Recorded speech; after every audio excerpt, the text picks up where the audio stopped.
हाँ जी, कैसे हो सब। So welcome to our new video of backend mastery. And जो लोग हमारी बैकएंड मास्टरी को फॉलो नहीं कर रहे, ये वीडियो उनके लिए भी है। अगर आप सिर्फ AWS के फंडामेंटल सीखना चाहते हो, आप एक डेवलपर हो, आपको इतने फंडामेंटल्स चाहिए कि आप अपने आप से स्टार्ट कर पाओ, अपने आप से चीज़ों को डिप्लॉय कर पाओ, AWS को समझ पाओ, उसकी नेटवर्किंग समझ पाओ, ये सब, तो भी आप ये वीडियो देख सकते हो। और अगर आप बैकएंड मास्टरी शुरू से फॉलो कर रहे हो तो ये आपको वीडियो देखनी ही देखनी है, क्योंकि आगे आने वाले जितने भी प्रोजेक्ट होंगे, जो कुछ भी होगा, हम डिप्लॉय कर रहे होंगे, AWS के साथ कुछ छेड़छाड़ कर रहे होंगे, वो सब इसी फंडामेंटल्स के ऊपर बिल्डअप होगा, right. So I always say कि आप अपने जो फंडामेंटल्स है वो स्ट्रॉन्ग रखो। तो आज हम डिस्कस कर रहे होंगे AWS की डिफरेंट सर्विसेज, ठीक है। और हम कुछ ऐसा डिस्कस कर रहे होंगे, आपको जो स्क्रीन पे दिख रहा है कि हम एक CI/CD पाइपलाइन का system design kind of internals देख रहे होंगे कि AWS में continuous integration and continuous delivery कैसे सेटअप होती है, कौन कौन सी सर्विसेज इसमें इंक्लूडेड होती हैं, right. So one by one मैं कंपोनेंट उठा के आपको एक्सप्लेन कर रहा हूँगा, ठीक है। और आपको फंडामेंटल्स पे ज़्यादा मैं फोकस करवाऊंगा, क्योंकि हो सकता है आप Azure यूज़ करो, हो सकता है आप GCP यूज़ करो इन फ्यूचर, एंड हो सकता है आप कोई भी क्लाउड यूज़ करो, बट आपको उसके फंडामेंटल्स चाहिए, right. So this video is all about cloud computing के फंडामेंटल्स फॉर डेवलपर्स। असेंशियल्स बोल सकते हो, फंडामेंटल्स बोल सकते हो, कुछ भी बोलो, ठीक है। तो आज हम देखेंगे सबसे पहले AWS के बारे में, ठीक है। AWS के बारे में जानेंगे, उसके बाद हम एक CI/CD पाइपलाइन देखेंगे कि कैसे सेटअप कर सकते हैं उसका इंटरनल वर्किंग, जो आपको अभी दिख रहा है, ठीक है। फिर मैं थोड़ा सा आपको कोड भी दिखाऊंगा, जो कि हम अपने बैकएंड मास्टरी की सर्विसेज को डिप्लॉय करेंगे, CI/CD पाइपलाइन सेटअप करेंगे, उन सब में ये कोड यूज़ होगा। थोड़ा सा आपको ग्लिम्स दूंगा, ताकि आने वाली वीडियो में कभी भी हम AWS यूज़ करें तो आपको थोड़ा सा आइडिया रहे कि हम करने कैसे वाले हैं। तो वीडियो को शुरू से एंड तक देखना। स्टार्ट करने से पहले बस एक ही रिक्वेस्ट है कि शेयर कर दो, काफ़ी मेहनत लगती है वीडियोस बनाने में, एंड ट्विटर पे ट्वीट कर दिया करो वीडियो के बारे में कि क्या क्या सीखने को मिला। So without any further do let's start. So सबसे पहले मैं आपको बता देता हूँ कि AWS में होता क्या है, उसके फंडामेंटल्स बता देता हूँ, फिर नेटवर्किंग में देखेंगे नेटवर्किंग के फंडामेंटल्स, एंड दैट्स इट, ठीक है। तो सबसे पहले मैं बताता हूँ कि लेट सपोज आप एक कॉरपोरेट में काम करते हो, ठीक है। आप एक कॉरपोरेट में काम करते हो और वहाँ पे कॉरपोरेट का एक अपना नेटवर्क है, ठीक है, जिसको हम बोलते हैं वर्चुअल नेटवर्क। तो अब वर्चुअल नेटवर्क में उन्होंने क्या किया हुआ है, उन्होंने एक स्विच रखा हुआ है यहाँ पे, ठीक है जी। This is the switch, you can say ये है एक स्विच। तो होता क्या है कि जितने भी आपके कंप्यूटर्स हैं, those will be connected with some local area network, right. तो उन सबको कनेक्ट करना, वो आपस में देख पाएँ कि भाई क्या क्या अवेलेबल है मेरे नेटवर्क में, क्या क्या नहीं, तो वो सब एक स्विच के थ्रू हो सकता है, राइट। तो ये नेटवर्क राउटिंग है। अगर इसको इससे बात करनी है तो मैक एड्रेस जो भी होते हैं किसी मशीन के, वो उसको यूज़ कर सकते हैं, ठीक है जी। और अगर मैं बोलूँ एक ये स्विच है और एक कोई और फ्लोर है आपका, ठीक है, ऑफिस में, वहाँ पे एक स्विच है और उस स्विच से बाकी जो भी PC आपके कनेक्टेड है, राइट। तो एक ही जो स्विच से कनेक्टेड है, ठीक है, वो आपस में कैसे बात कर सकते हैं, basically they can use the MAC address, क्योंकि सेम नेटवर्क में आप एक तरह से फंडामेंटली बोल सकते हो सेम नेटवर्क में है, राइट। तो अगर मैं बोलूँ ये अपना क्या है, ये अपना प्राइवेट नेटवर्क है, ठीक है, किसी भी ऑफिस का, किसी भी कॉरपोरेट का प्राइवेट नेटवर्क है। अब अगर इस मशीन को इससे बात करनी है तो कैसे करेंगे, नहीं कर सकते, क्योंकि दोनों कनेक्टेड नहीं है, राइट। किसी लोग कॉमन मीडियम से कनेक्टेड नहीं है। सो वहाँ पे आता है कोई एक अपना राउटर, ठीक है जी, वहाँ पे आता है अपने पास राउटर। तो अगर A को B से बात करनी है, then the traffic will be routed, ठीक है। सो ये तो हमारा है ट्रेडिशनल मेथड, जिसमें हम बोलते हैं कि हमारे खुद के कंप्यूटर्स हैं, लोकल एरिया नेटवर्क है, आपस में कनेक्टेड हैं, स्विचेस, राउटर्स, मैक एड्रेस हो गया, ये सब यूज़ करते हैं, ठीक है। Router is based on IP address, ठीक है, ये IP एड्रेस यूज़ करता है। जैसे किसी का घर होता है, राइट, घर का एड्रेस क्या होता है, घर का एड्रेस होता है स्ट्रीट एड्रेस हो गया, उसके पहले हाउस नंबर हो गया, ठीक है, और उसके बाद हो गया आपका let's suppose floor number, right. तो मैं अगर बोलूँ कि हाउस एड्रेस है जो आपका और स्ट्रीट एड्रेस है, मैं अगर आपको बोलूँ कि आपका पूरा एड्रेस को एक न्यूमेरिक फॉर्म में लिखना है, तो मैं उसको बोल दूंगा कि मैं IP आपका बोल सकता हूँ कि एक IP एक ऐसा इंटरनेट प्रोटोकॉल एड्रेस है जिससे आपका कंप्यूटर का आइडेंटिफिकेशन हो जाएगा इन अ नेटवर्क, ठीक है। बहुत सारे कंप्यूटर नेटवर्क में है प्रेजेंट, बहुत सारे इंटरनेट वास्ट है, उसमें हर एक नेटवर्क में हर एक कंप्यूटर जो है, हर एक मशीन है, उसका एक एड्रेस होना पड़ेगा, राइट। उस एड्रेस को हम बोलते हैं IP एड्रेस। एंड इसके बारे में आप और पढ़ सकते हो, बट फंडामेंटली आईपी एड्रेस इतना ही है, ठीक है। अब इसी नेटवर्क को, इसी प्राइवेट नेटवर्क को अगर मैं AWS में लेके जाना चाहूँ तो मैं क्या करूँगा? मैं बोलूँगा कि भाई AWS में कुछ टर्मिनोलॉजीज होती हैं, ठीक है। सबसे पहली टर्मिनोलॉजी है उसमें आपकी रीजन, ठीक है। रीजन क्या होता है कि अगर आप वर्ल्ड मैप देखो तो उसमें अलग अलग रीजन होंगे जहाँ पे AWS ने अपने data centres different infra setup कर रखा है, राइट। जैसे कि अपना मुंबई रीजन है एक, ठीक है। वैसे ही आई थिंक कैलिफोर्निया है, तो बहुत सारे रीजन है। हमारा क्लोजेस्ट तो ऑब्वियसली मुंबई है, तो लेट सपोज आपको रीजन मुंबई सिलेक्टेड है आपके लिए। अब हर एक रीजन में अवेलेबिलिटी जोन होते हैं, ठीक है। जैसे साउथ, ठीक है, east, Bombay, what ever. So let suppose ये है आपका साउथ 1 और लेट सपोज ये है साउथ 2, ठीक है। तो होता क्या है कि आपका जो single point of failure produce ना हो, लेट सपोज ये मुंबई है और यहाँ पे अवेलेबिलिटी जोन अलग अलग हैं, ताकि ऐसा ना हो कि एक डेटा सेंटर में आग लग जाए, क्रैश हो जाए या कुछ भी हो जाए तो दूसरा चलता रहे वहाँ पे, राइट। अवेलेबिलिटी जोन होने चाहिए।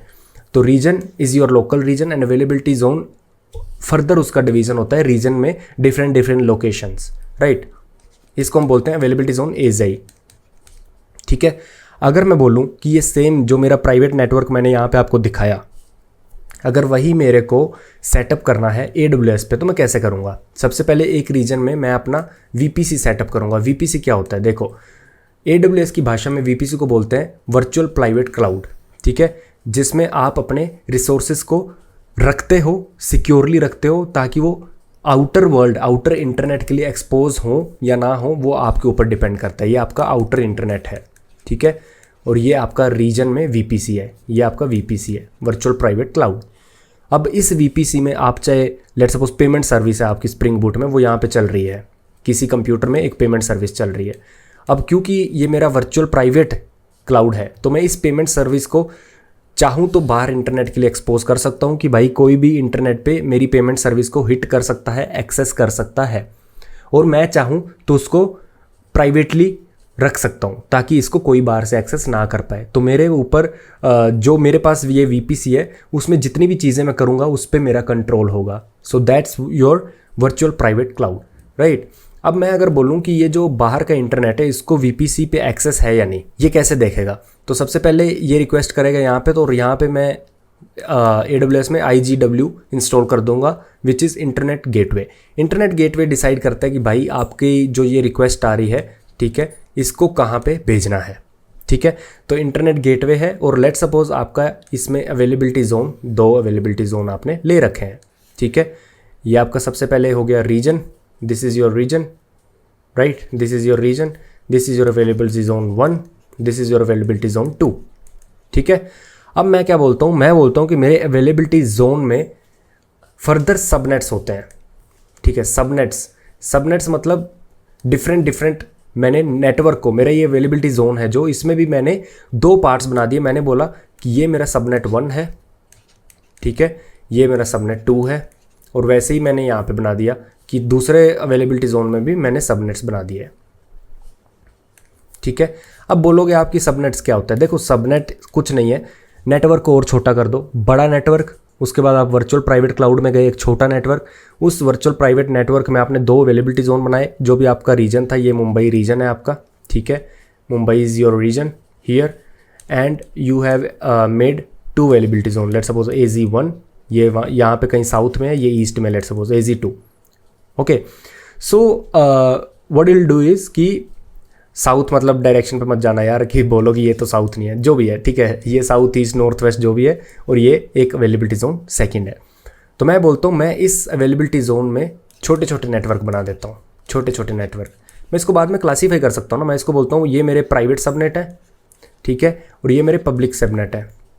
पब्लिक सबनेट मतलब मेरे अगर कोई बाहर से, यहाँ से एक डिवाइस है, यहाँ पे एक बंदा कंप्यूटर चला रहा है, वो पोस्टमैन से मेरी इस एक सर्विस को हिट करता है, अगर वो पब्लिक सबनेट में है और मैं उसको एक्सपोज कर रखा हूँ, तो पब्लिक सबनेट मीन्स कि उसको तुम हिट कर सकते हो, ठीक है। मैं ऐसे एक डिस्टिंक्शन बना सकता हूँ किसी अवेलेबिलिटी जोन में कि भाई मैं छोटे छोटे नेटवर्क बना दूंगा, उसको हम बोलते हैं सबनेट्स, ठीक है। नहीं समझ आया?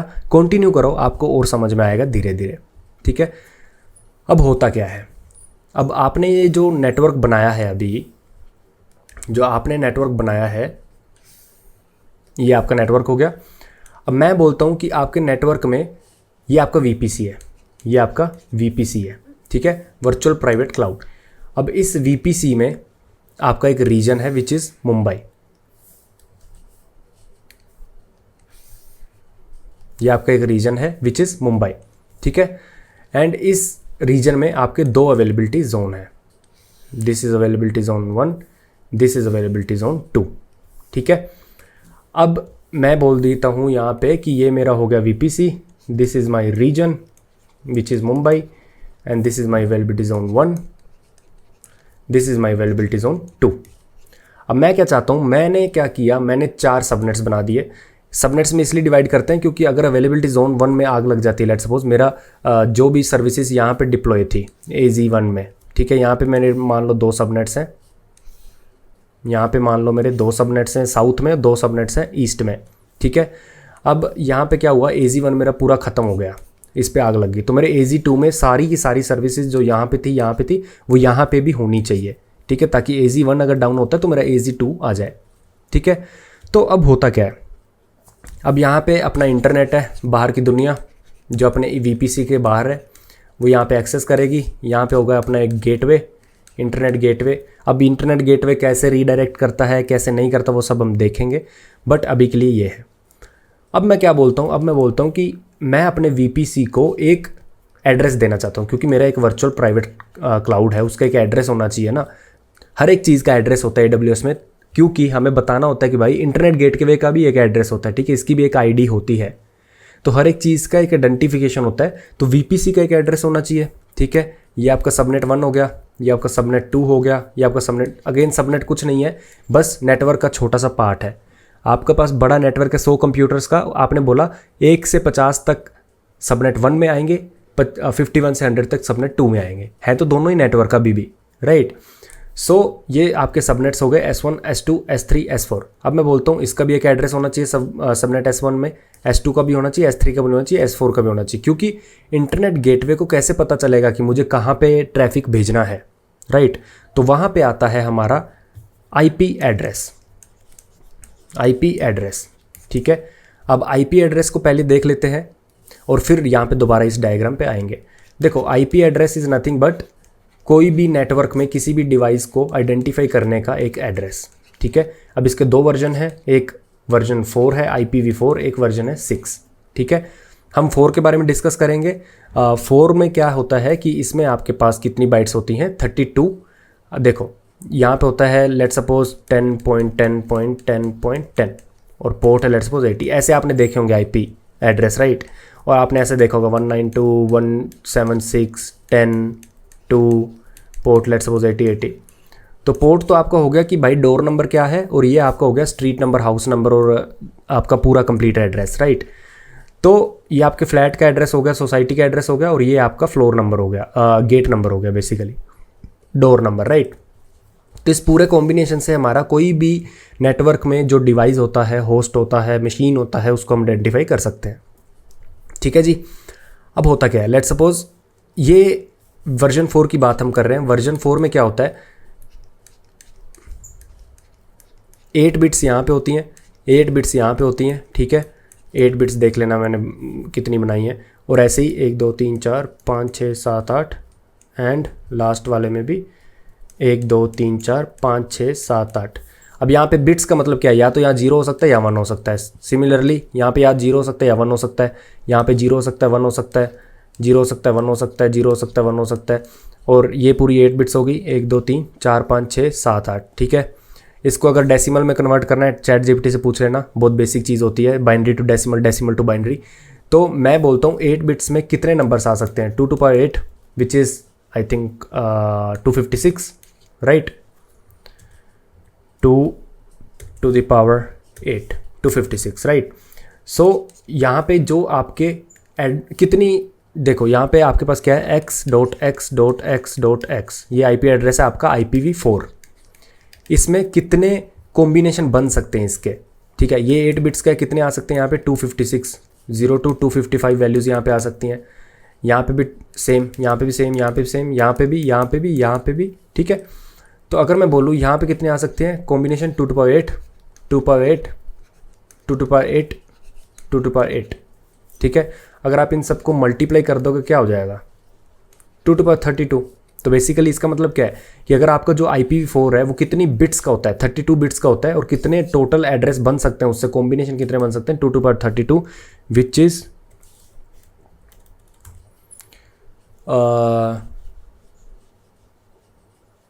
429,49,67,296 वट एवर, ठीक है।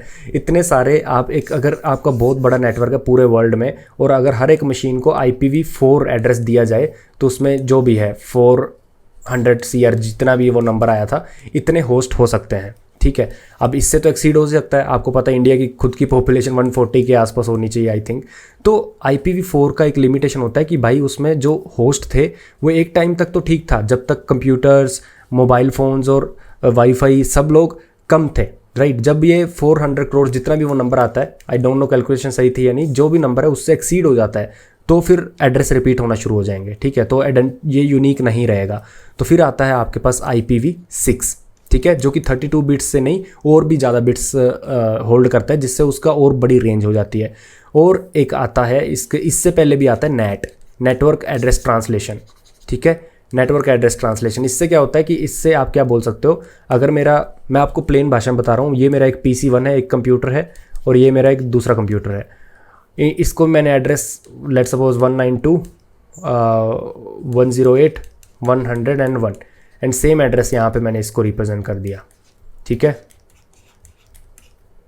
लेकिन जब ये PC1 किसी आउटर इंटरनेट से बात करेगा, मैंने यहाँ पे नेट इंस्टॉल कर दिया, एक ऐसा नेटवर्क डिवाइस जो कि मेरे इस एड्रेस को चेंज कर देगा, चेंज करके बात करेगा। जो एक्चुअल एड्रेस नेट से निकल के आता है, which is network address translation, वो चेंज होके आता है। सो एक ये हैक था, नेट का यूज़ करना एक हैक था कि भाई जिससे आप सेम IP मल्टीपल कंप्यूटर्स में यूज़ कर सकते हो, और उसके सामने नेट इंस्टॉल कर दो, ताकि वो सेम IP आप मल्टीपल कंप्यूटर से वो दोगे, बट वो जब आउटर वर्ल्ड के साथ बात करेगा उसका IP वो मल्टीपल जो लोगों के पास सेम IP है वो सेम नहीं दिखेगा, ठीक है सेम बट दिखेगा नहीं, काइंड ऑफ इल्यूजन।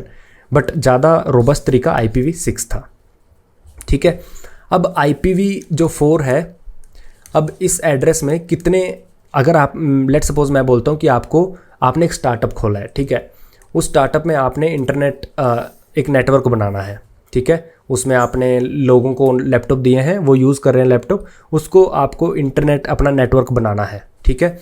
ये आपके ऑफिस का हो गया, ये आउटर वर्ल्ड का इंटरनेट हो गया, ठीक है। तो मैं बोलता हूँ कि आप कौन सा IPv परचेज़ करोगे, ठीक है। आपको देखो, आपको एड्रेस तो बताना पड़ेगा ना आउटर वर्ल्ड के लिए कि भाई मेरे पास जो मशीन्स हैं उसके ये एड्रेस हैं। तो इसलिए IPv4 की 4 तरह की क्लासिफिकेशन है, ये मैं आपको यहीं से दिखा देता हूँ। Class A, B, C, D, 5 तरह की E, ठीक है। अगर मैं ये बोलता हूँ कि मैं इसका एड्रेस देता हूँ, इसकी एड्रेसिंग लेट्स सपोज मैं देता हूँ क्लास A से, ठीक है। इसकी एड्रेसिंग मैंने दे दी क्लास A, मैंने क्लास A IPv4 को वो कर दिया, परचेज़ कर लिया, राइट। अब इसका मतलब ये है कि लेट्स सपोज क्लास A का मतलब ये है कि x.x.x.x जो आपका IPv4 है, इसमें फर्स्ट 8 बिट्स रिजर्व होती है नेटवर्क के लिए, जो कि इसको दिखेगा, ठीक है। और अंदर वाली बिट्स हमारे होस्ट के लिए, होस्ट मतलब जो भी मेरे नेटवर्क के अंदर मशीन्स चलेंगी, ठीक है, वो मेरे होस्ट हो गए, ठीक है। मशीन्स चलेंगी, राउटर चलेगा, जो भी है, ठीक है। तो ये अपने होस्ट हो गए, लेट्स सपोज ये H1 होस्ट हो गया, ये H2 होस्ट हो गया। तो मैं कितने होस्ट अंदर इंस्टॉल कर सकता हूँ? बाहर वाले नेटवर्क के लिए तो मेरी ये 8 बिट्स ही यूज़ होंगी to identify my network, this is my network 1, ठीक है। बट अंदर जो होस्ट को मैं दे सकता हूँ, लेट्स सपोज ये मेरा फिक्स हो गया, लेट्स सपोज 188, ठीक है, मैंने ये 188 कर दिया। इसके बाद जो मैं ये वाले 3 यूज़ करूँगा, इसके में कितने होस्ट मैं होस्ट कर सकता हूँ? 8 बिट्स तो गई, कितनी बची? 2 to the power 24, right. 8 bits ये बची, 8 बिट्स ये, 8 बिट्स ये। तो अंदर मैं कितनी टोटल मशीन्स कर सकता हूँ? होस्ट एड्रेस कितने हो सकते हैं? 2 to the power 24, ठीक है, जितना भी आता है ये। अब क्लास B में क्या होता है? क्लास B में फर्स्ट बाइट, देखो एक बाइट 8 बिट्स की होती है, तो इन्होंने 8 बिट्स ना लिख के बाइट लिख दिया है। तो फर्स्ट 2 बाइट नेटवर्क ID होगा, ठीक है, और बाद वाली जो 2 बाइट्स हैं विच इज़ 2 × 8 16 बिट्स, ठीक है, विच इज़ अब इन्होंने क्लास बी में क्या बोला है कि भाई तुम्हारे पास IPv4 में फर्स्ट 8+8 ये नेटवर्क रिजर्व्ड है और ये आप अपने होस्ट को इंस्टॉल करने के लिए ले सकते हो। तो मैंने बोला कि ये भाई 2⁸ into 8 which is 8+8 and 2⁻16 basically 2⁻16 8 bits ये 8 बिट्स ये 2⁻16 में से एक कॉम्बिनेशन होगा जो मेरे नेटवर्क को आइडेंटिफाई करेगा और अंदर कितने कॉम्बिनेशन में अपने कितने होस्ट डाल सकता हूँ वो है 2⁻16, ठीक है। तो which is 256 into 256 which is what ever, है ना। तो मेरे जो अंदर अभी मैंने क्लास बी अगर लिया है तो मेरे पास कितने होस्ट इंस्टॉल हो सकते हैं मेरे कंपनी में 2⁻16, ठीक है। ऐसी क्लास सी है, ऐसी क्लास डी है, ऐसी क्लास ई है।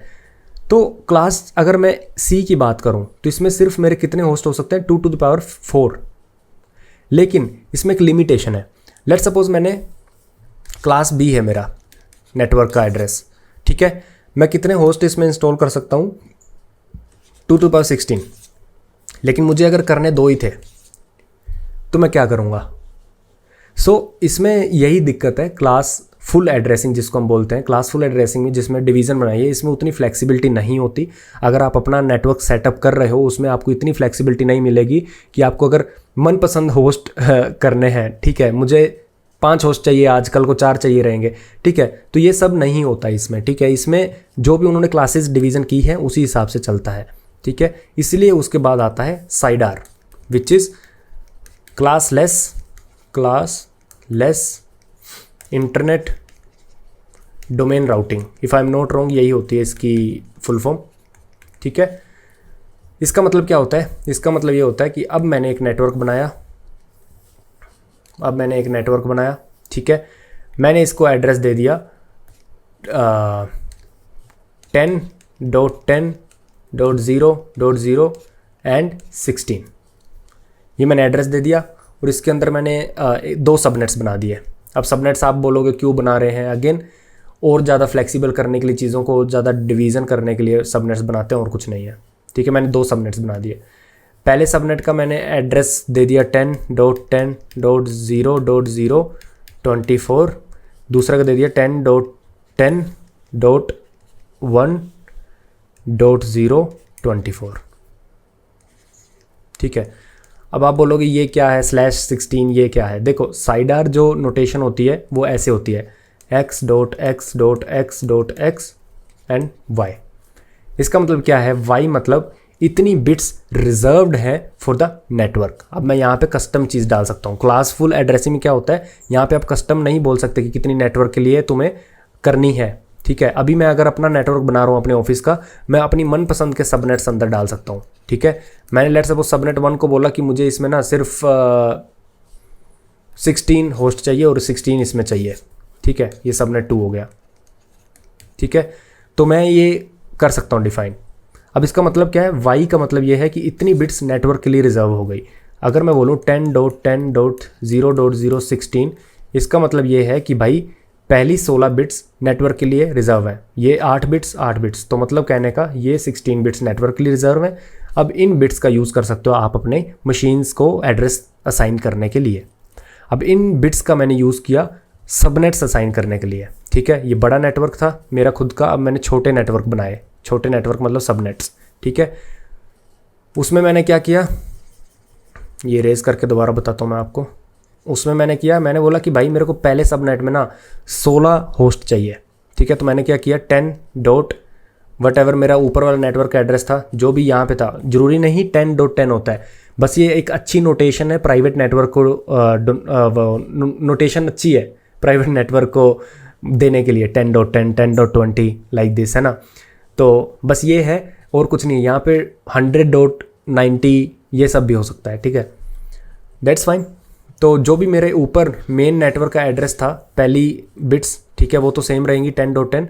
उसके बाद मैंने क्या बोला, मैंने बोला कि भाई ये वाली जो सबनेट है ना, इस वाले सबनेट के लिए लेट्स सपोज ये 0.0 और मैंने यहाँ पे बोल दिया 24, इस वाले सबनेट के लिए ये 8 + 8 + 8 24 ये रिजर्व है, ठीक है। और ये आप बिट यूज़ कर सकते हो अंदर होस्ट इंस्टॉल करने के लिए, जिसका मतलब क्या है, सबनेट का एड्रेस क्या हो गया 10.10.0, ठीक है, इससे स्टार्ट होगा और अंदर ये सबनेट्स वो होंगे, होस्ट आप दे सकते हो। तो होस्ट का अंदर एड्रेस क्या हो सकता है, पहला होस्ट होगा ये, ठीक है, दूसरा होस्ट होगा ये, ठीक है, तीसरा होस्ट होगा ये, ठीक है।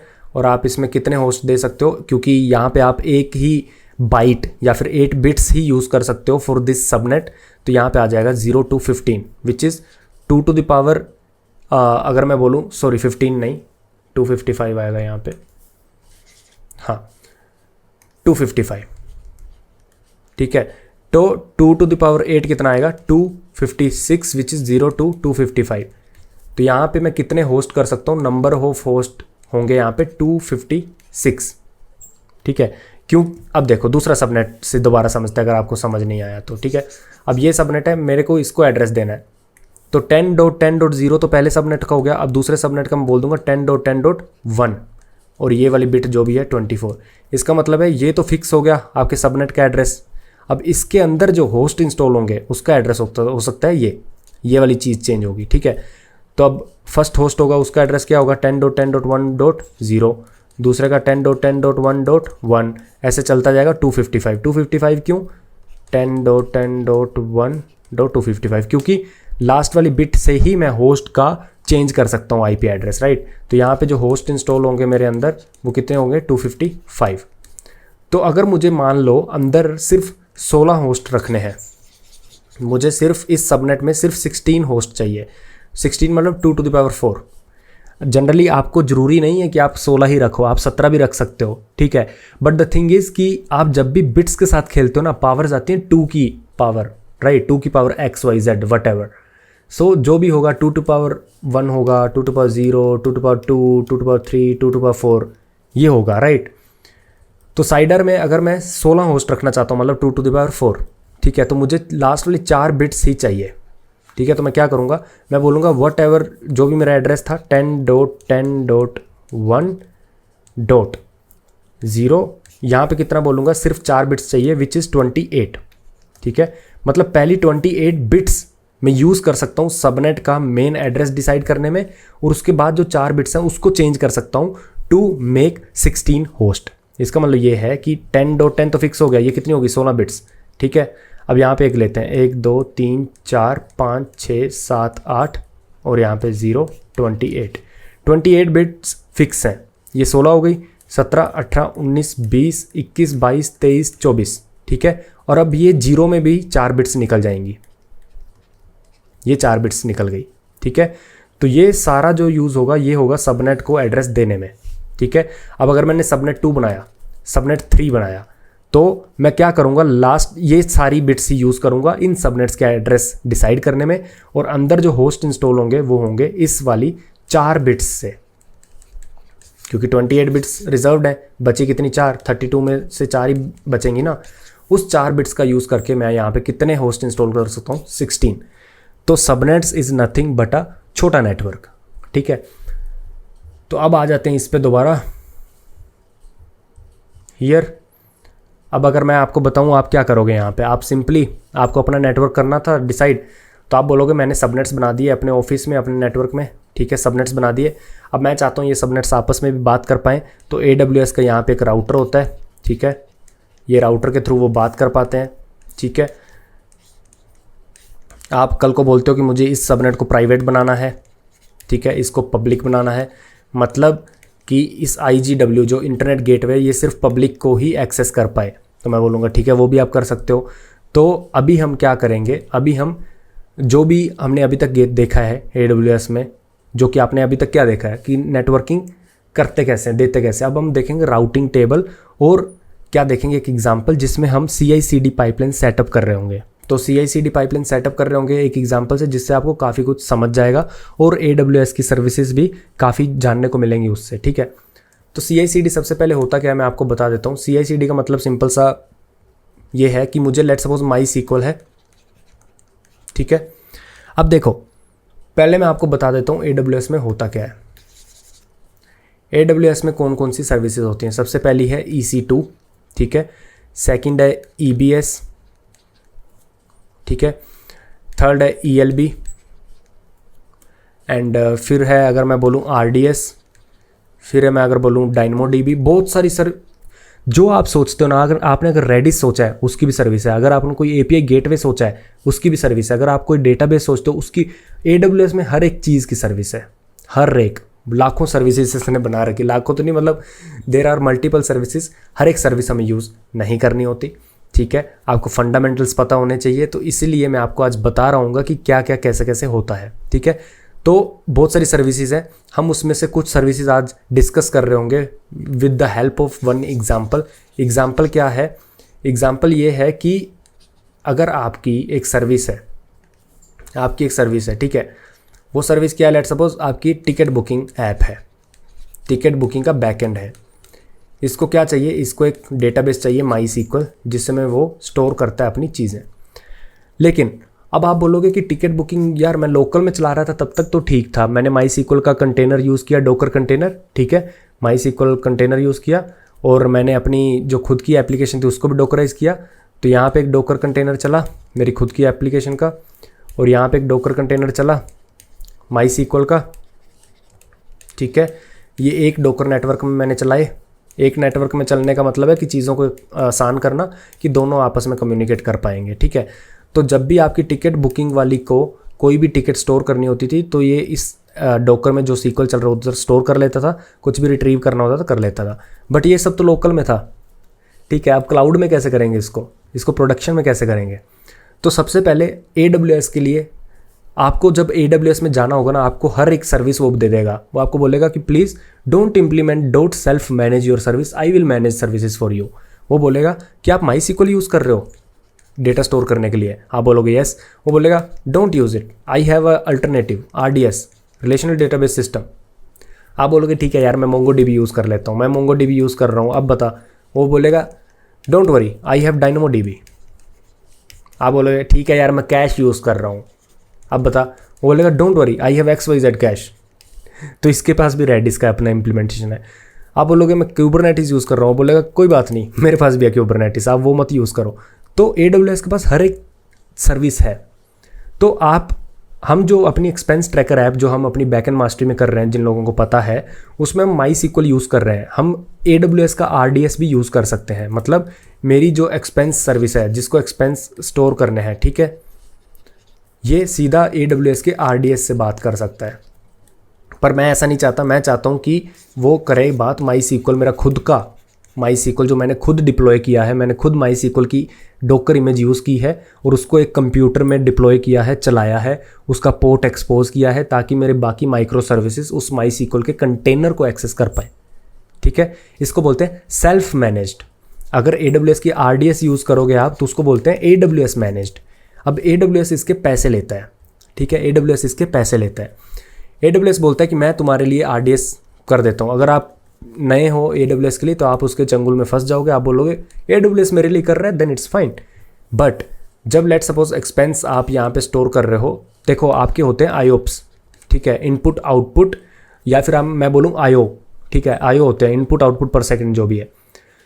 अगर मैं बोलूँ मेरे आज 1000 यूज़र थे तो आप बोलोगे not a worry, let suppose कल को हो जाते हैं मेरे 10K IOPS, मतलब मैं डेटाबेस से रीड या राइट कर रहा हूँ in total of 10K QPS which is 10,000 query पर सेकंड, मतलब 10,000 एक सेकंड में 10,000 रीड या राइट हो रहे हैं। तो RDS बोलेगा कि यार देखो RDS क्या है, एट द एंड RDS एक डेटाबेस है। डेटाबेस किस में चलेगा? एक मशीन में चलेगा। तो वो मशीन को हम बोलते हैं EC2, वो मशीन को बोलते हैं EC2। मैं ये नहीं बोल रहा कि RDS EC2 में चलेगा, मैं ये बोल रहा हूँ कि RDS कहीं ना कहीं चल रहा होगा, ठीक है। अगर मैं अपना MySQL चलाऊंगा, मैं चलाऊंगा Amazon के EC2 में। EC2 is nothing but a computer, कहीं पे वो पड़ा हुआ है मुंबई में कहीं पे, या फिर मैं आपको बोलूँ जो भी आपका रीजन है उसमें कहीं पे वो एक मशीन है जहाँ पे आपकी चीज़ें डिप्लॉय हो रही हैं जाके। तो मेरा MySQL अगर EC2 में चल रहा है तो इसका मतलब क्लाउड पे कहीं पे कंप्यूटर है जहाँ पे मेरी MySQL सर्विस चल रही है। वैसे ही RDS क्या करता है? RDS बोलता है कि भाई तुम्हें कुछ करने की ज़रूरत नहीं है, तुम मुझे बताओ बस कब तुम्हें स्केल करना है, ठीक है। वो बोलेगा कि अगर तुमने DynamoDB यूज़ किया है, मैं बोलूँगा हाँ DynamoDB यूज़ किया है। वो बोलेगा DynamoDB तो हॉरिजॉन्टल स्केलेबल होता है, जिसका मतलब क्या है कि एक DynamoDB एक पॉइंट आएगा जब आपका डेटाबेस बोटलनेक करने लग जाएगा, ठीक है, चोक करने लग जाएगा, वो इतने IOPS हैंडल नहीं कर पाएगा। तो बोलेगा कि भाई आपका पहले कितने डेटाबेस थे? आपका पहले एक डेटाबेस चल रहा था, मैं क्या करता हूँ, मैं आपका एक और डेटाबेस ले आता हूँ क्योंकि लोड इंक्रीज़ हो गया, मैं आपका एक और डेटाबेस लेके आता हूँ सेम, ठीक है। और अब मैं आपका ट्रैफिक इस पर डिवाइड कर दूंगा। जो पहले एक डेटाबेस के इंस्टेंस से हो रहा था, अब वो 2 डेटाबेस के इंस्टेंस से होगा। इसको बोलते हैं हॉरिजॉन्टल स्केलेबिलिटी। और वर्टिकल स्केलेबिलिटी होती है कि आपका पहले डेटाबेस का अगर मैं साइज़ बोलूँ और जितने भी उसके रिसोर्सेज यूज़ कर रहा है, वो सीपीयूस, डेटाबेस जिसमें चल रहा है, एसएसडी का साइज़, या फिर जो भी इलास्टिक ब्लॉक उसके साथ है, जो भी है, उन सबको इंक्रीज़ कर देगा। वो बोलेगा कि आपका जो भी रिसोर्सेज थे मैं उसको बढ़ा देता हूँ। अगर आपका सीपीयू 2 कोर था, मैं 4 कोर कर दूंगा, ठीक है। रैम 1 GB थी, 4 GB कर दूंगा। तो इसको बोलते हैं वर्टिकल स्टोरेज। हॉरिजॉन्टल स्टोरेज मतलब अगर वो एक इंस्टेंस चल रहा था, उसके 2 इंस्टेंस चला देंगे हम, ठीक है, उसके 2 इंस्टेंस चला देंगे। और 2 से नहीं काम बना, 3 चला देंगे।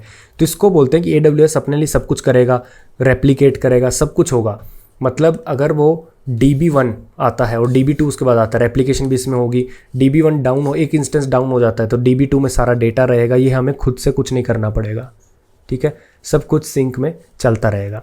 तो इसको बोलते हैं AWS मैनेज करेगा हमारे लिए फॉल्ट टॉलरेंस, अवेलेबिलिटी, कंसिस्टेंसी। तो खैर DB के इंटरनल्स पर डिपेंड करता है, बट अवेलेबिलिटी, फॉल्ट टॉलरेंस मतलब कभी भी कोई भी रीजन डाउन हो जाता है, कुछ भी हो जाता है, AWS मेक श्योर करेगा कि हमेशा अवेलेबल रहे और फॉल्ट टॉलरेंट हो।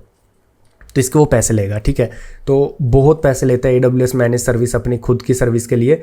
और अब आपको एक और चीज़ पढ़ लेनी है, ऑन डिमांड। ऑन डिमांड पढ़ लेना क्या होता है, एंड प्रोविजनड। प्रोविजनड, इन दोनों में डिफरेंस क्या होता है ये भी पढ़ लेना, ठीक है। अब आ जाते हैं हम दोबारा। अब मैंने आपको बता दिया कि AWS क्या है। एक तो AWS मैनेज्ड सर्विस आप यूज़ कर सकते हो, एक आप अपनी खुद की सर्विस डिप्लॉय कर सकते हो। हम अपनी खुद की चीज़ें डिप्लॉय कर रहे होंगे ताकि आप अच्छे से देख पाओ चीज़ें हो कैसे रही हैं, राइट। तो अभी आपके जो एग्जांपल मैं बताने वाला हूँ वो एग्जांपल होगी CI/CD, continuous integration, continuous delivery. इसका मतलब ये है कि आपने लोकल में आप कोड कर रहे हो, ठीक है, लोकल में आप कोड कर रहे हो, यहाँ पे आपका कोड चल रहा है, ठीक है जी।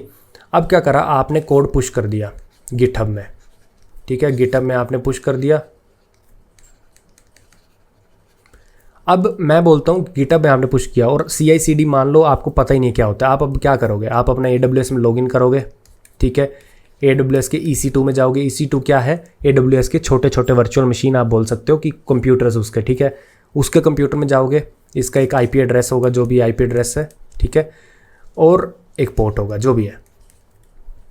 तो आप बोलोगे कि भाई EC2 में गया, वहाँ पे मैंने जो भी गिटहब में डाला था, गिटहब से EC2, क्योंकि EC2 एक कंप्यूटर है, उसके टर्मिनल में जाके उसके अंदर आप घुस के आप उसके टर्मिनल में क्या करोगे, आप उस कोड को लेके आओगे, ठीक है। आपने उस कोड को क्लोन किया उस EC2 में, क्लोन करके उसका एक कंटेनर बनाया, डॉकर कंटेनर, और उसको अप कर दिया, डॉकर रन कर दिया। तो बेसिकली जो आपका EC2 था वो एक PC था, राइट, वो कंप्यूटर था। अब उसमें क्या किया आपने एक कोड रन कर दिया। तो यहाँ पे एक डॉकर कंटेनर चल रहा है और आपने इसका लेट सपोज 9810 पोर्ट एक्सपोज कर दिया। अब आउटर इंटरनेट के लिए आपने एक्सपोज कर रखा है, लेट सपोज, काफ़ी नॉर्मल सा केस ले रहे हैं। अब ये इंटरनेट से मैं सीधा EC2 के IP पे अगर जाऊँगा, ठीक है, IP पे जाऊँगा और इस पोर्ट पे जाऊँगा, तो मैं सीधा यहाँ पे इसको हिट कर सकता हूँ। बट आपने अभी तक किया क्या, देखो, सबसे पहले आप यहाँ पे इंटीग्रेट करोगे अपना कोड। इंटीग्रेट मतलब एक ब्रांच में पुश करोगे, फिर टेस्ट रन करोगे, जो भी आपकी यूनिट टेस्ट होते हैं कि भाई सारा कोड चल तो रहा है, टेस्ट करोगे, सब हो गया, फिर आप डिलीवर करोगे। तो ये सब कुछ आप मैनुअली कर रहे हो, हर बार कंटेनर अप लेके आना, ठीक है, हर बार कंटेनर्स अप लेके आने के पहले टेस्ट रन करना। तो इसको बोलते हैं manual, continuous integration, continuous delivery नहीं, इसको बोलते हैं मैनुअल इंटीग्रेशन, मैनुअल डिलीवरी। लेकिन आप चाहते हो कि जैसे ही मैं पुश करूँ, जैसे ही मैं कोड पुश करूँ, उसके बाद टेस्ट केस रन हो, ठीक है, मैं अपने AWS में जाऊं, जो पुराने मेरे डॉकर कंटेनर चल रहे थे इस सर्विस के जिसका मैंने कोड पुश करा है, उसके पुराने कंटेनर को मैं डाउन लेके जाऊं, जो भी पुराने कंटेनर्स मेरे EC2 में चल रहे थे उसको डाउन लेके जाऊं, नया वाला कोड के साथ नए कंटेनर्स अप लेके आऊँ, ठीक है। तो ये जो पुश और टेस्ट हो गया, ये तो आपका इंटीग्रेट हो गया कोड अच्छे से, और ये जो कंटेनर्स डाउन जाके आप आए, ये आपका डिलीवरी हो गया। This is called continuous integration, continuous delivery, ठीक है। अब इसका इंटरनल समझते हैं कि AWS में अगर आप कॉन्टीन्यूस इंटीग्रेशन और कॉन्टीन्यूस डिलीवरी सेटअप करना चाहते हो तो कैसे होगा वो, और अपनी बैकएंड मास्टरी की सारी सर्विसेज को हम प्रोडक्शन पे लेके जा रहे होंगे, और उसके लिए ये समझना बहुत ज़रूरी है। बट इसको स्टार्ट करने से पहले मैं आपको बता दूं कि मैं डेवऑप्स एक्सपर्ट नहीं हूं, बट फिर भी मैंने इतना कैसे सीखा और मैं कैसे आगे जाके अपनी सर्विसेज को डिप्लॉय करूंगा, मैं ये इसलिए आपको बता रहा हूँ क्योंकि आप भी ये चीज़ें इंप्लीमेंट कर पाओ। आई वॉन्ट दैट, ठीक है।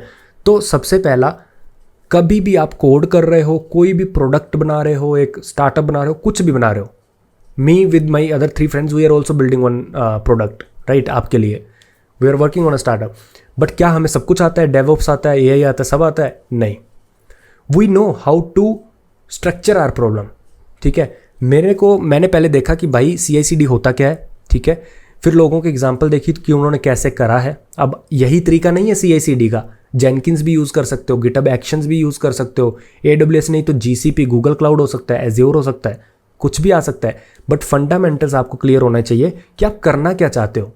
तो ये मेरा फर्स्ट स्टेप होता है। सबसे पहले मैं स्ट्रक्चर पूछता हूँ क्लाउड से, ChatGPT से, मैं करना क्या चाहता हूँ, कैसे करूँ, लोगों का स्ट्रक्चर देखता हूँ कैसे कर रहे हैं, फिर मैं एक स्ट्रक्चर इंप्लीमेंट करता हूँ और फिर देखता हूँ उसको गो थ्रू कि क्या सब कुछ सही लग रहा है। अगर सब सही लग रहा है, अब मैं 1 बाय 1 कंपोनेंट जाके देखूंगा इंटरनेट पे कि how to write GitHub action file, ठीक है, how to push images in S3, how to push images in elastic container registry, right. अब मैं देखूंगा जाके। तो मेरे को जब स्टेप क्लियर होते हैं, इसको बोलते हैं फर्स्ट प्रिंसिपल थिंकिंग। मतलब आपने बड़ी प्रॉब्लम थी, उसको पहले स्ट्रक्चर किया कि आप करना क्या चाहते हो। ये करना क्या चाहते हो कैसे क्लियर होता है? ChatGPT क्लाउड से जाके पूछो कि मैं क्या करना चाहता हूँ, फिर इंटरनेट पे जाके सर्च करो लोगों ने कैसे किया, उसको एक स्ट्रक्चर में बनाने की कोशिश करो। नहीं बन रही तो पहले वीडियो देख के आओ कि भाई लोगों ने कैसे किया। नहीं समझ आ रहा कि साइडर क्या होता है, उन्होंने एड्रेस कैसे दिए हैं ये वाले, तो जाके देख के आओ साइडर क्या होता है। छोटे छोटे कंपोनेंट्स के बारे में पढ़ो जब तक प्रॉब्लम स्टेटमेंट डिफाइन नहीं हो जाती। प्रॉब्लम स्टेटमेंट डिफाइन हो गई, उसके बाद छोटे छोटे कंपोनेंट्स उठा के कोड करना शुरू करो। That is what we call divide and conquer या फिर फर्स्ट प्रिंसिपल थिंकिंग, राइट। तो अभी स्टार्ट करते हैं। कॉन्टिन्यूस इंटीग्रेशन, कॉन्टिन्यूस डिलीवरी, इसका मतलब क्या है? सबसे पहले ये मेरा रीजन है मुंबई, ठीक है। मैं आपको जूम कर करके दिखा दूंगा। ये मेरा रीजन है मुंबई, ठीक है। अब ये मेरा जो आप ऑरेंज वाला देख रहे हो, दिस इज़ माई VPC, ठीक है। नहीं, this is my region Mumbai, this is my VPC। उस रीजन में, उस मुंबई वाले रीजन में मैंने अपना एक वर्चुअल प्राइवेट क्लाउड बना लिया है ताकि मैं अपनी माइक्रो सर्विसेज उसमें रख पाऊँ, कोई भी उसका एक्सेस ना कर ले, राइट। ये एक अच्छी प्रैक्टिस है, हर कोई ऐसे ही करता है। ये मेरे VPC।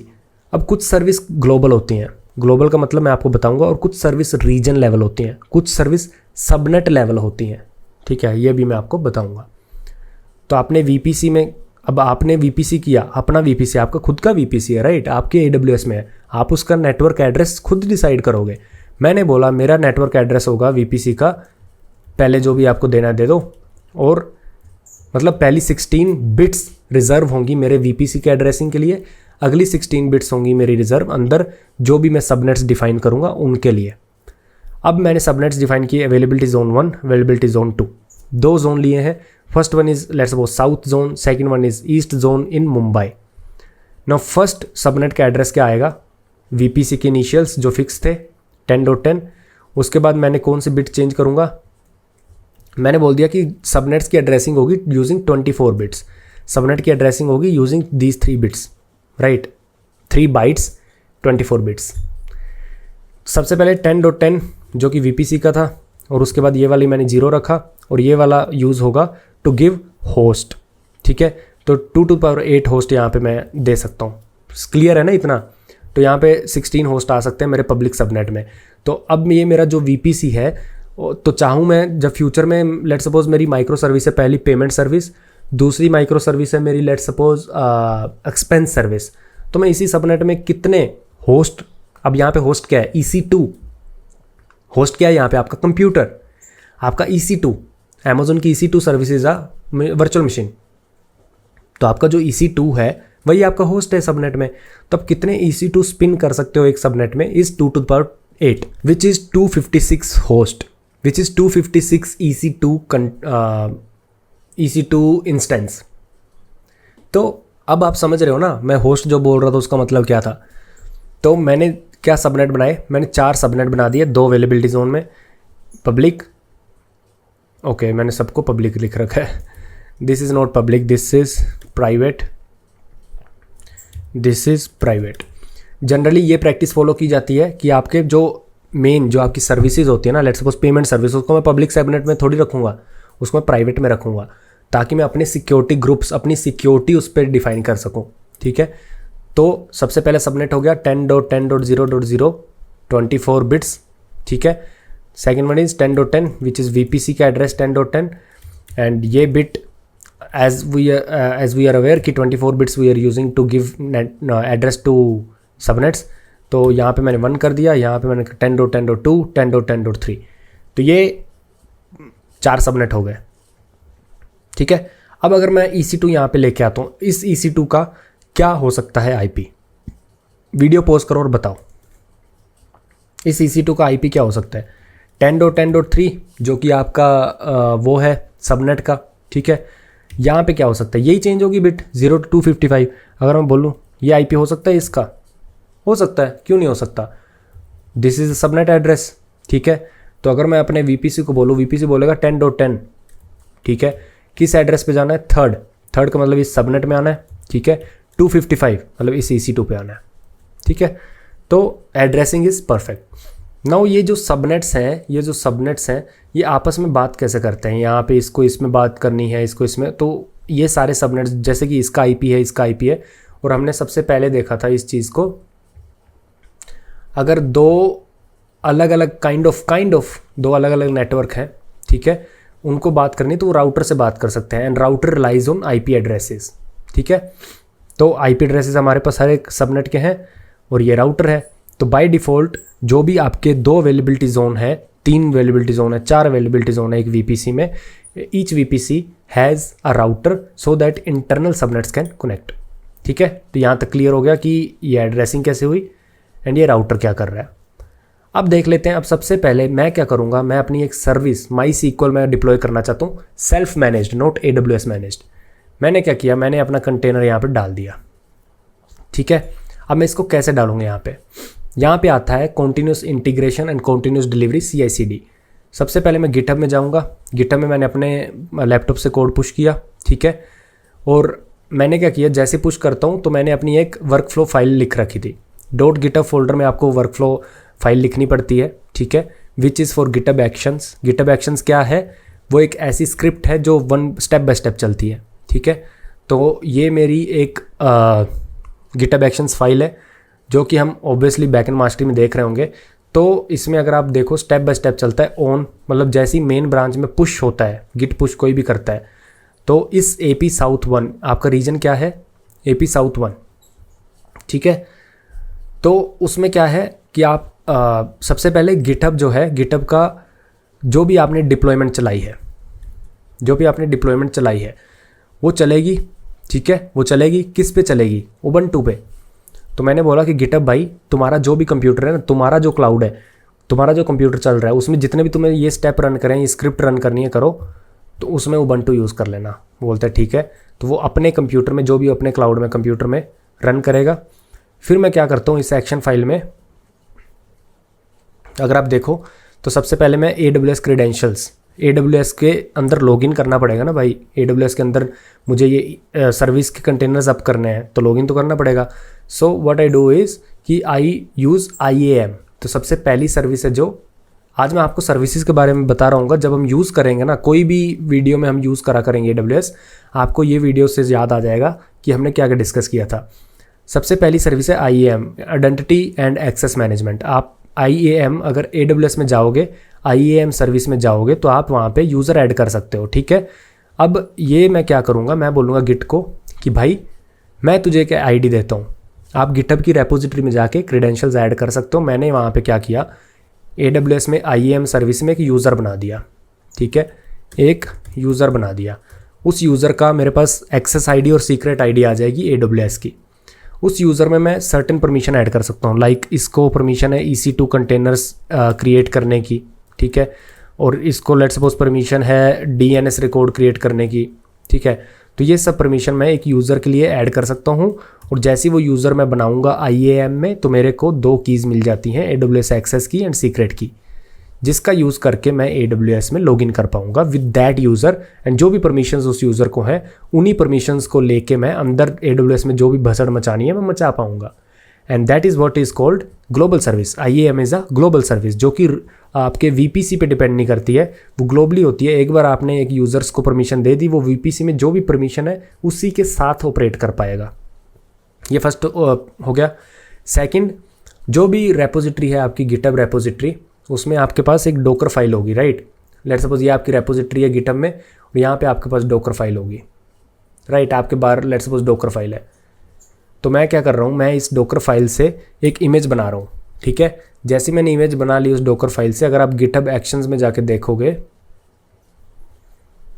तो मैंने लॉगिन कर लिया जैसे ही। तो देखो, सबसे पहले मैंने AWS में लॉगिन किया, ठीक है। फिर ECR is nothing but Amazon की इलास्टिक कंटेनर रजिस्ट्री। आप अपनी इमेजेस बनाते हो, ठीक है, आप अपनी इमेजेस डोकर रजिस्ट्री में डाल देते हो। मैं यहाँ पे क्या कर रहा हूँ, मैं अपनी इमेज बनाऊँगा यूजिंग डोकर फाइल जो कि मेरी रेपोजिटरी में है। उस इमेज का यूज़ करके मैं एक डोकर का मतलब उस डोकर फाइल का यूज़ करके मैं एक इमेज बनाऊंगा और उसको इलास्टिक कंटेनर रजिस्ट्री, ताकि मैं अगर डोकर में भी पुश कर सकता हूँ docker container registry. But again जब मैं उस डोकर को रन कर रहा हूँ इस इमेज का यूज़ करके, तो मेरे को डोकर रजिस्ट्री से लेना पड़ेगा। तो इसलिए AWS बोलता है कि मेरा ECR elastic container registry use कर लो। तो सेकंड मेरा गिटहब एक्शन होगा, ECR में लॉगिन करो, ECR रेपोजिटरी, ECR के अंदर एक रेपोजिटरी क्रिएट करो अगर नहीं है तो। और उसके बाद मैं क्या करूँगा, इसको बोलते हैं AWS के टर्मिनल के कमांड, ठीक है।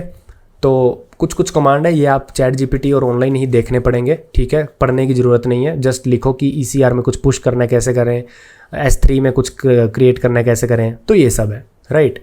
तो मैंने क्या किया, मैंने डोकर की जो भी इमेज थी उसको यूज़ किया, ठीक है, डोकर फाइल को यूज़ किया, उससे एक इमेज बनाई एंड ECR में डाल दी। थर्ड स्टेप इज़, अगर कोई इमेज, जैसे आप जो लोग देख रहे हैं बैकएंड मास्टरी तो ठीक है, जो लोग नहीं देख रहे उनको मैं बता दूं कि जैसे कोंग हमारा API गेटवे है, अमेज़न का खुद का भी API गेटवे है, अमेज़न मैनेज्ड, बट हम सेल्फ मैनेज सर्विस यूज़ करने वाले हैं।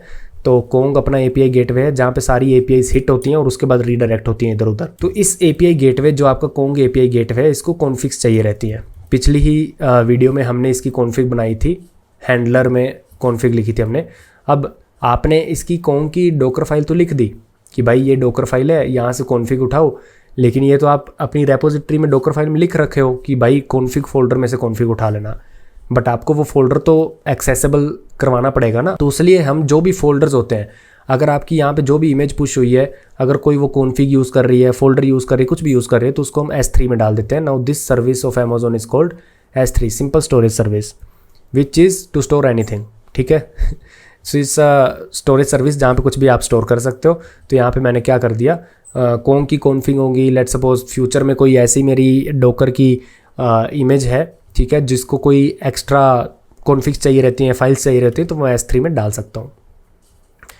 फिर मैं क्या बोलता हूँ, मैंने बोलता हूँ कि भाई जो भी मैंने अपनी रेपोजिटरी से डोकर फाइल उठाई, उससे इमेज बनाई, अगर उस इमेज की कुछ डिपेंडेंसी है उसको S3 में पुश कर दिया। गिवन सबसे पहले मैंने लॉगिन किया था। अब ये मैंने एक्शंस सारे परफॉर्म कर दिए। GitHub actions is step by step performing action. देखो अपलोड कर दिया S3 में, ये हम देखेंगे। अब हम करते हैं एक अलग सर्विस का यूज़ जिसको हम बोलते हैं क्लाउड फॉर्मेशन। क्लाउड फॉर्मेशन एक ऐसा टेम्पलेट कॉन्फिग बेस्ड सर्विस है अमेज़न की, जिसमें आप लिख सकते हो कि मुझे क्या क्या करना है प्रोग्रामेटिकली। मतलब आपको AWS में अंदर जाने की ज़रूरत नहीं है। ऐसा नहीं कि भाई आपको 4 सबनेट क्रिएट करने हैं, AWS के अंदर जाएंगे, या फिर आपको लेट सपोज 2 EC2 अप करने हैं, AWS में जाएंगे EC2 में, क्रिएट इंस्टेंस पे क्लिक करेंगे, उसका IP लेके आएंगे, IP को अपने सर्विस को देंगे, ये सब नहीं करना होता। क्लाउड फॉर्मेशन एक ऐसी सर्विस है जो कि एक स्टैक बना देती है, ठीक है। अगर मैं पेमेंट सर्विस, मेरी पेमेंट सर्विस है अगर मान लो कोई, ठीक है, अगर मैं पेमेंट सर्विस अपनी डिप्लॉय करना चाहता हूँ, तो मैं क्लाउड फॉर्मेशन में उस पेमेंट सर्विस की सारी चीज़ें दे दूँगा, ठीक है, डिपेंडेंसीज जो भी है, जो भी उसको आप लेके आना है, किस सबनेट में डालना है, क्या डालना है क्या नहीं, वो उसकी क्या करेगा, एक स्टैक बना देगा, ठीक है। Let's suppose payment PS service stack, और यहाँ पे लेट्स सपोज कोई भी हैश है। तो क्लाउड फॉर्मेशन क्या करता है कि जो भी सर्विस है आप AWS की उसको बोलते हो कि क्या क्या AWS की चीज़ें हैं मुझे रिक्वायर्ड है, वो क्या करता है उस कॉन्फिग में अपनी कॉन्फिग यूज़ करता है क्लाउड फॉर्मेशन, और ये भी ग्लोबल लेवल है, और वो अपनी कॉन्फिग यूज़ करके AWS के सारे रिसोर्स को बना देता है। मैं आपको थोड़ा सा दिखा देता हूँ। जैसे कि यहाँ पे देखो, मैंने सबसे पहले इसको बोला कि मेरे को VPC चाहिए, सबनेट्स चाहिए, अगर आप देखोगे तो VPC आपको यहाँ पे सब दे रखा है, VPC चाहिए, ये सब चाहिए, है ना।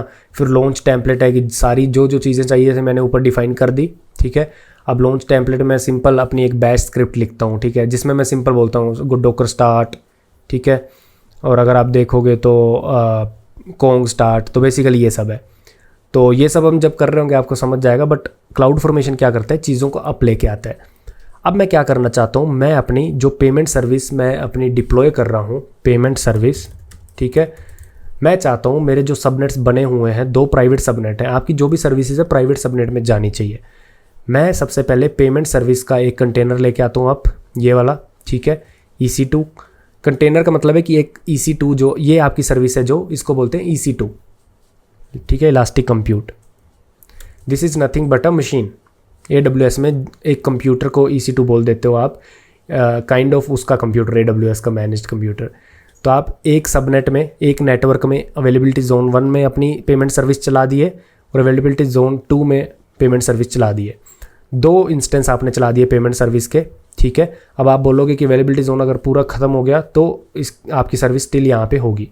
तो इसको बोलते हैं आप कि हाई अवेलेबल और फॉल्ट टॉलरेंस आप बना रहे हो अपनी सर्विसेज को, राइट। हर एक EC2 के साथ एक EBS अटैच्ड रहता है। EBS is nothing but a elastic block storage. ये मैं क्यों बोल रहा हूँ, अगर आपने वर्चुअल मशीन यूज़ करी हो तो वर्चुअल मशीन के पास एक हार्ड डिस्क या SSD होती है, जिसको वो अब आपकी जो पेमेंट सर्विस यहाँ पे चल रही है इस कंप्यूटर में पेमेंट सर्विस अगर लोकल कैश यूज़ करती है तो वो कुछ सर्विस कुछ चीज़ें स्टोर करेगी, कुछ चीज़ें रिट्रीव करेगी, मतलब लोकल स्टोरेज यूज़ करेगी। तो लोकल स्टोरेज के लिए हम EBS को हमें अटैच करना पड़ता है, इलास्टिक ब्लॉक स्टोरेज, राइट। तो इन दोनों का combination is nothing but a virtual machine. तो ये सब आपने बोल दिया, ठीक है। अब इस EC2 तक ट्रैफिक कैसे पहुंचेगा, और ये दोनों लेट्स सपोज EC2 एक ही सर्विस को चला रहे हैं, इन दोनों पे ट्रैफिक कैसे राउट होगा। अगर मेरा बाहर से इंटरनेट आता है, लेट्स सपोज google.com है, ठीक है, google.com यहाँ पे भी होस्टेड है, उसका यहाँ पे भी होस्टेड है, जो भी उसको चाहिए। तो उस दोनों की सर्विस S1 सर्विस यहाँ पे भी है, उसका दूसरा इंस्टेंस यहाँ पे भी है।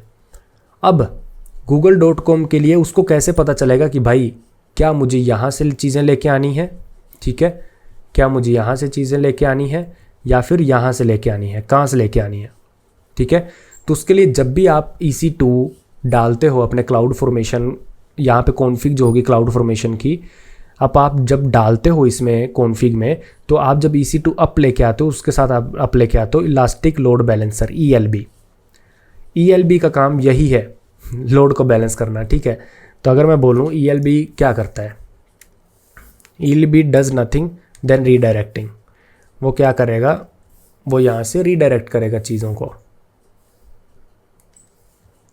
यहाँ से रीडायरेक्ट करेगा, इधर ट्रैफिक डालेगा और इधर ट्रैफिक डालेगा, ठीक है। अब होता क्या है, 1 बाय 1 लेके चलते हैं, ठीक है। फिर आपको मैं राउटिंग टेबल भी एक्सप्लेन करता हूँ। तो सबसे पहले आपके पास राउटर है, ठीक है, 2 अवेलेबिलिटी जोन में, और उसके बाद इंटरनेट गेटवे है। इंटरनेट गेटवे क्या होता है मैं आपको बताता हूँ।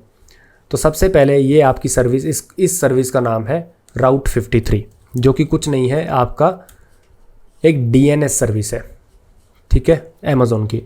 अब मैं बाहर वाले इंटरनेट में google.com लगाता हूँ, google.com, ठीक है। अब ये जो google.com है ना, अब ये google.com का IP एड्रेस हमारे पास पता होना चाहिए, ठीक है। google.com is a host name या फिर डोमेन, IP एड्रेस पता होना चाहिए, ठीक है, घर का एड्रेस पता होना चाहिए। google.com से कुछ नहीं होगा। तो सबसे पहले google.com क्या करूँगा मैं, अपने अमेज़ॉन में DNS जो कि राउट 53, जो कि एक ग्लोबल सर्विस है, अगेन ये वाली ग्लोबल सर्विस है, राइट, ये वाली आपकी ग्लोबल सर्विस हो गई। तो वैसी राउट 53 ग्लोबल सर्विस है जिसमें मैंने स्टोर करा हुआ है कि google.com को मुझे मैप करना है इस लोड बैलेंसर से, ठीक है।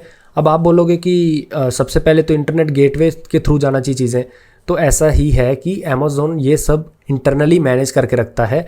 इंटरनेट गेटवे टू ELB, इसकी जो communication internet gateway to elastic load balancer, ये अमेज़ॉन अपने आप करके देता है हमें, ठीक है। तो हर कोई रिक्वेस्ट इंटरनेट गेटवे के थ्रू होके जाएगी आपके VPC में।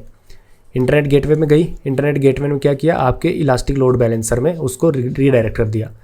अब ये इलास्टिक लोड बैलेंसर कब आया था, जब आपने क्लाउड फॉर्मेशन में यहाँ पे चीज़ों को बताया था कि भाई मेरा EC2 ये वाला आप लेके आओ, ये वाला आप लेके आओ, और एक EC2 इसके साथ ELB इसके साथ आप लेके आना। तो ये सब आपने क्लाउड फॉर्मेशन की कॉन्फ़िग में बताया था। तो इस ELB की कॉन्फ़िग में सब होगा कि कहाँ पे कैसे रीडायरेक्ट करना है, ठीक है। अब आता है राउटिंग टेबल। तो सबसे पहले राउटिंग टेबल है हमारा, ये देखो, ये हमारा VPC है और ये हमारा रीजन है। सबसे पहले राउटिंग टेबल है VPC का। तो इंटरनेट गेटवे आया। अब डेस्टिनेशन क्या है, 10.0.0.16, ठीक है। डेस्टिनेशन मतलब मुझे अब इंटरनेट गेटवे को कहाँ भेजना है ट्रैफिक, VPC पे। तो destination is my VP and target is local. Local का मतलब सिंपल सा है कि अब आप जब भी कोई टारगेट लोकल होता है उसका मतलब आप इस VPC में फ्रीली मूव कर सकते हो। टारगेट इज़ लोकल मतलब ELB पे जाओ, ठीक है, पब्लिक सबनेट पे जाओ, कहीं पे भी जाओ। तो पब्लिक सबनेट में मेरा ELB चल रहा होगा, ठीक है। तो इंटरनेट गेटवे पे आने वाला ट्रैफिक जितना भी होगा जो मेरे VPC में जाना चाहता है, मैं उसको अलाउ कर रहा हूँ मेरे VPC के अंदर किसी से भी कनेक्ट करने का, ठीक है। But it is only allowed to connect with ELB because IGW2 ELB is manage by AWS। तो AWS ने देखा कि भाई ELB का वो है, रिजॉल्व हुआ ELB, तो वो इंटरनेट गेटवे से ELB में सीधा भेज देगा, ठीक है जी। अब ELB जो है इसकी कॉन्फ़िग में होता है कि कहाँ पे भेजना है, ठीक है, इसकी कॉन्फ़िग में होता है। तो यहाँ पे अगर आप देखो तो राउटिंग टेबल अब आ जाता है। जो अब आपके राउटिंग टेबल है वो है अवेलेबिलिटी जोन का, ये वाला राउटिंग टेबल अवेलेबिलिटी जोन का। राउटिंग टेबल मतलब आपको नेटवर्क में जो भी चीज़ें आ रही हैं, रिक्वेस्ट आ रही है, वो कहाँ पे भेजनी है। तो अगर मुझे 10.0.0.16 मतलब अगर इस अवेलेबिलिटी जोन में कहीं पे भी कोई रिक्वेस्ट आती है इस अवेलेबिलिटी जोन में, तो उस रिक्वेस्ट को एक्सेस है किसी भी सबनेट का, मतलब पूरे अवेलेबिलिटी जोन। लोकल मतलब का मतलब वही है जहाँ पे रिक्वेस्ट आई है वो लोकली हर किसी का एक्सेस है, ठीक है। तो ये है। और इसका भी अगर आप देखोगे प्राइवेट सबनेट का, तो प्राइवेट सबनेट में भी सेम कि प्राइवेट सबनेट पे कोई रिक्वेस्ट आती है, डेस्टिनेशन देन लोकल। मतलब ये यूज़ करने का मतलब सिंपल सही है ना कि 10.0.0.016 या फिर 10.0.0.0.24, ठीक है। तो यहाँ पे हाईएस्ट प्रीफिक्स मैच होता है। अगर मैं यहाँ पे 16 नहीं 24 बोलता, 24 और 16 भी यहाँ पे प्रेजेंट होता, 24 की एंट्री भी प्रेजेंट होती, तो 24 को ज़्यादा प्रायोरिटी मिलती है बेसिकली। तो अगर ट्रैफिक 24 वाले पे आ रहा है, ठीक है, तो आप ऐसा नहीं है कि 16 के साथ मैच कर सकते हो, प्रीफिक्स हाईएस्ट वाला ही मैच होता है। लेकिन यहाँ पे तो हमने जेनेरिक एक डाल रखा है कि भाई यहाँ पे आने वाला कोई भी, अगर यहाँ पे भी कोई आना चाहता है, ठीक है, 10.10.3.0.24, तो वो लोकली हम उसको बोल सकते हैं कि उसके पास एक्सेस है। अब मैं बोलता हूँ कि EC2 है जो वो प्राइवेट में रिजाइड कर रहा है, राइट, प्राइवेट सबनेट में है वो, ठीक है। जिसको अगर देखो इसको बोलते हैं इनबाउंड ट्रैफिक, जो EC2 में ट्रैफिक आ रहा है उसको बोलते हैं इनबाउंड, ठीक है। जो EC2 से जाने वाला है उसको बोलते हैं आउटबाउंड। जब वो आ रहा है ना तो ELB जो आपका इलास्टिक लोड बैलेंसर है टू EC2, ये जो ट्रैफिक है, ये जो ट्रैफिक आ रहा है, इसके लिए कोई राउटिंग टेबल नहीं चाहिए। फर्स्ट ऑफ ऑल वो आपको पता ही है, राउटिंग टेबल सिर्फ किसके लिए चाहिए था, अभी तक राउटिंग टेबल किसी के लिए चाहिए बेसिकली, राइट। तो अगर आप यहाँ पे पढ़ो तो no special routing table is need, entries are needed, ठीक है, यहाँ पे for ELB to EC2 communication, क्योंकि वो ELB की कॉन्फ़िग में ही डिफाइन किया होता है, ठीक है। But communication can be carried by using security groups. अगर आप देखो security group is nothing but firewall. अब अगर EC2 यहाँ पे कोई सर्विस चल रही है और वहाँ पे मैंने एक सिक्योरिटी ग्रुप डिफाइन कर रखा है और यहाँ पे एक मैंने सिक्योरिटी ग्रुप डिफाइन कर रखा है, ठीक है। तो सिक्योरिटी ग्रुप का मतलब कुछ नहीं, इनबाउंड आउटबाउंड रूल्स होते हैं कि इनबाउंड आने वाला ट्रैफिक मैं किस किस से एक्सेप्ट करना चाहता हूँ। अगर मैं ELB से एक्सेप्ट करना चाहता हूँ तो मैं इसका एक रूल डिफाइन कर दूंगा, जब हम कर रहे होंगे आगे तो आपको पता चलेगा। और अगर मैं आउटबाउंड ट्रैफिक, ठीक है, तो कौन सा आउटबाउंड ट्रैफिक जाना चाहिए उसके लिए मैं रूल डिफाइन कर सकता हूँ। तो इसको आप बोल सकते हो एप्लीकेशन लेवल फायरवॉल, ठीक है। Firewall nothing but a network protector, की कौन सी रिक्वेस्ट आ रही है, कौन सी जा रही है, जानी चाहिए या नहीं, आनी चाहिए या नहीं, उसको अलाउ करूँ या नहीं, उनको बोलते हैं हम सिक्योरिटी ग्रुप्स, ठीक है। तो ये हो गया। अब लेट सपोज EC2 में आपकी मशीन चल रही है, कोई भी एक सर्विस चल रही है S1, उस सर्विस को कोई फाइल डाउनलोड करनी है इंटरनेट से, ठीक है, उसको इंटरनेट का एक्सेस चाहिए, तो कैसे करें। प्राइवेट सबनेट है, प्राइवेट सबनेट तो मतलब प्राइवेट है, उसको ज़्यादा एक्सेस नहीं होना चाहिए इंटरनेट का, राइट। इंटरनेट का इसको डायरेक्ट एक्सेस नहीं होना चाहिए और इसको इंटरनेट का डायरेक्ट एक्सेस नहीं होना चाहिए, फिर प्राइवेट किस बात का। तो यहाँ पे आता है नेट, नेटवर्क एड्रेस ट्रांसलेशन। तो इसका मतलब ये है कि अगर मुझे आउटबाउंड रूल्स एक डिफ़ाइन करना पड़ेगा, ठीक है, और एक राउटिंग टेबल डिफ़ाइन करना पड़ेगा। नेट आपका किस में होता है, पब्लिक सबनेट में, और जो आपका ये इलास्टिक लोड बैलेंसर है ये भी पब्लिक सबनेट में रहता है, तभी तो इंटरनेट गेटवे उसको एक्सेस कर पाएगा, ठीक है। तो internet gateway to elastic load balancer, ये जो एक्सेस है, ठीक है, ये पब्लिक में होना चाहिए तभी एक्सेस हो पाएगा। अब और जो ELB है, ELB टू EC2, ये कम्युनिकेशन के लिए राउटिंग टेबल नहीं चाहिए होता, इसके लिए सिर्फ सिक्योरिटी ग्रुप्स आप यूज़ कर सकते हो, ठीक है। मतलब सिंपल सी बात है कि यार ELB टू यहाँ पे एक सिक्योरिटी ग्रुप बीच में आएगा, अगर सिक्योरिटी ग्रुप उसको अलाउ कर रहा है तो ट्रैफिक जा सकता है, ठीक है। इनबाउंड इसको बोलते हैं EC2 के लिए इनबाउंड ट्रैफिक, और इसको बोलते हैं आउटबाउंड जो बाहर जा रहा है। अगर मुझे बाहर से कोई फाइल डाउनलोड करनी है तो मैं क्या करूँगा, सबसे पहले मैं बोलूँगा कि EC2 का मैं एड्रेस एक्सपोज नहीं कर सकता। तो जब हम किसी का एड्रेस एक्सपोज नहीं करना चाहते तो हम क्या बोलते हैं, नेट, हम यूज़ करेंगे NAT. So NAT will talk to the internet on behalf of my EC2, right. या फिर मैं ऐसा बोलूँ, my EC2 will talk to the internet on behalf of my NAT, right, using my NAT, तो कुछ भी बोल सकते हो। सो बट नेट को जो ट्रैफिक भेजना है वो भी इंटरनेट गेटवे के थ्रू होके जाना चाहिए, ठीक है। तो सबसे पहले EC2 का ट्रैफिक अगर मैं नेट में भेजूं और नेट टू इंटरनेट गेटवे का भेजूं, इस ट्रैफिक का राउटिंग टेबल आपको बनाना पड़ेगा, क्योंकि ELB टू EC2 इसमें तो सिक्योरिटी ग्रुप्स यूज़ हो जाते हैं, और IGW internet gateway to elastic load balancer, इसको तो AWS कर लेता है मैनेज, ठीक है, यूजिंग दिस, क्योंकि DNS जो आपकी सर्विस रिजोल्व करके देती है AWS की, वो जो आपका एड्रेस देती है वो ELB का एड्रेस देती है, ना कि IGW का।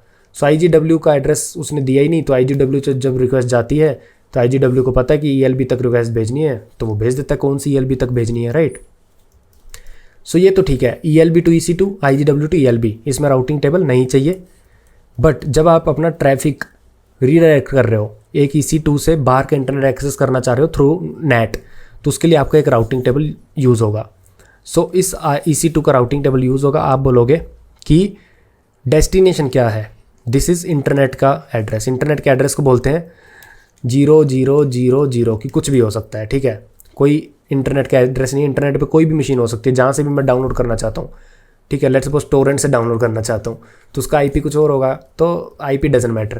तो डेस्टिनेशन क्या है, इस EC2 के लिए इंटरनेट का डेस्टिनेशन हुआ ये, ठीक है, बट ट्रैफिक जाना कहाँ चाहिए, नेट तक।